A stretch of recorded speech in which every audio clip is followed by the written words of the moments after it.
Well, I have an update for you guys on this project, and I wanted to share it with you. If you have not seen the previous couple of videos in this series, I'll put the links to those in the description of this video if you'd like to go check those out. The purpose of this video is just to get you guys up to speed to where I am now, and I finally got some good news on this project that I want to share with you. If you remember where we left off last time, we got the torque tube all rebuilt with all new seals and everything. Then I went to put the front hydraulic seal in and realized that it cannot be put in from this direction. You have to put it in from the other side. And I looked at that and said, uh-oh, we got a problem.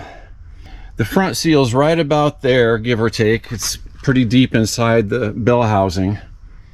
And like I said, you can't get it installed from this direction through that hole. So a few days went by and I was thinking about this and wondering what in the world I was gonna do about that problem.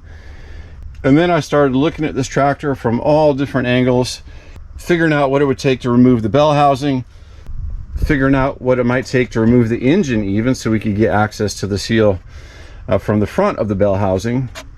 So you think it might be a relatively simple thing to remove the bell housing since we're, you know, this deep into the tractor already. Well, why don't we just remove this too?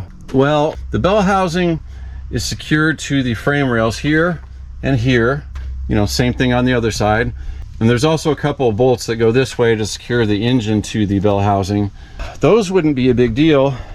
And these would be super easy to access, right? We just spin them off with an impact. But the problem is, if you see right down in there, the bell housing fits literally inside that C channel of the frame rail on both sides. So it's not something that you can just take the bolts out and then drop, because it literally sits on the frame rail. So in order to get the bell housing out to replace that seal, I would have had to remove at least one of the frame rails. So for example, let's say we decided to remove this left one. The engine is supported in front by a cross member, but it's supported in back by the bell housing. It's bolted to the bell housing, and then the bell housing is bolted to the frame rails. So if we remove this frame rail, we would have to support the engine some other way in the rear. We'd have to make some kind of a stand for it, or a jack or something, and there really isn't a good place to support it back here. You'd have to kind of go on either side of the oil pan somehow, and that would be tough. And in addition to that, you have to remove the starter, you have to remove the fuel tank, the lights, the air intake canister there, some of the wiring, steering column, and some of the linkages over there. So removing the bell housing was going to be a really big deal. In fact, it was going to be such a big deal that it might be easier just to remove the engine from the tractor. But of course, that's a big deal too. You got to take everything off the front and lift it out somehow.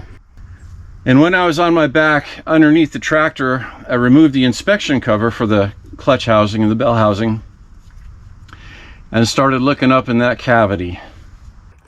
So there's the pressure plate for the clutch, and that shaft right there is the foot clutch shaft.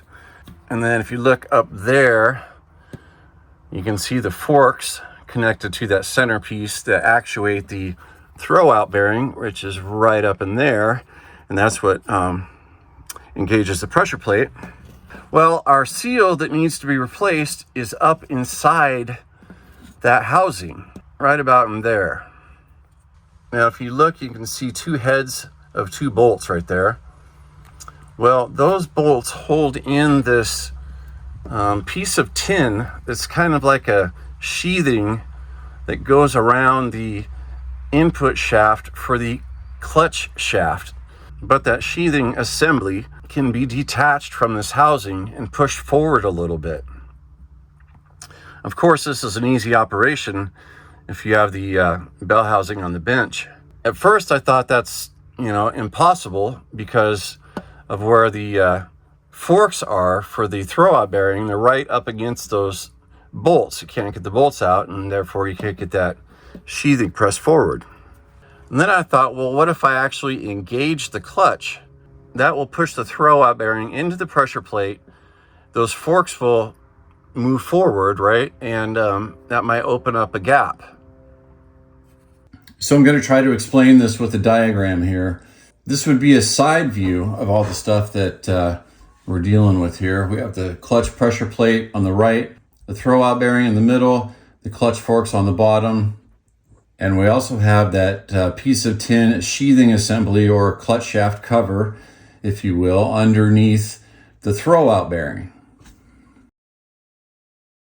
And this is where the seal is that has to be replaced. That center assembly piece actually goes through the center of the throwout bearing, so it cannot be removed, but it can be moved forward, or in this diagram, moved to the right. But you can see here when the clutch is disengaged, there's no room to get those bolts out. Therefore, you can't get that center assembly moved at all. But when I engage the clutch all the way, it pushes the throwout bearing into the pressure plate and opens up a space there that wasn't there before. And that space that was just created is only about 1 inch from left to right, but it is enough to get those bolts out. On the diagram now, I've made the throwout bearing transparent so we can see through it and get a better look at that assembly in the center. First, I removed those 2 bolts. Then I pushed that center assembly to the right as far as it would go. And like I say, that gap that we have to work with is only about 1 inch in there, but that was enough to get the bolts out, and it's also enough to get access to the hole where the seal goes. And then from the front, I was able to get a rag up into that space with some solvent and clean out that space where the seal is supposed to go. And then I was just barely able, with the tips of my fingers, to get that new seal up into that gap and pressed into that hole, but only partially because, you know, seals typically need to be driven in because they're such a tight fit. So I was able to press it in with my fingers first. And then I found a tire spoon that was mostly flat, just had a little bit of curve on the end. I was able to stick it up into that gap and pry the seal into the hole about 3/4 of the way. Then from the front, I actually made myself a kind of a sliding body hammer, you know, one with those weights on them so you can pull something towards you with force. And that worked pretty well. Between the tire spoon and the sliding body hammer, I was able to get the seal all the way into its spot. After that, I slid that center assembly back to the left and put those bolts in and got those torqued down. And then I released the clutch completely and let the throwout bearing come back all the way to its neutral position. And then the job is done, and Bob's your uncle. Okay, now I'm back underneath the tractor, and I just want to give you another visual of how this looked to me when I was doing the work. So right now the clutch is in its disengaged neutral position. So the throwout bearing is all the way back to the left where it sits. And you can see how little room there is up in there. I can't even get my finger in between the forks and the housing where the seal is. Now I have engaged the clutch completely, and I'll show you the difference here. There's the bolts, and now there's the shift forks, and you can see how much room there is in there now. Like I said before, that's about 1 inch, and that was enough to get those bolts out and move that centerpiece to the right, get my fingers up in there, and get access to the hole where the seal goes. There would be a lot more room to work if I took that clutch shaft out, but that in itself is going to be a little work, and in the end I really didn't need to take it out, so I just left it in. I didn't even have to take the return spring out. It took me probably about 6 hours total from start to finish to get the old seal knocked out and the new seal put in and everything buttoned back up. But 6 hours is nothing compared to what it would have been if we had to take the bell housing or the engine out of the tractor. That would have taken me several weeks, and it would have been just an enormous undertaking to pull either one of those things off. So here we are back outside the tractor looking forward, and you can actually see the new seal in there. I've got some grease on it so it stays lubricated, and it's installed perfectly. So I will begin the process of putting the tractor back together. I think I can probably get that done in maybe 3 to 4 weeks, just working on it a little bit at a time.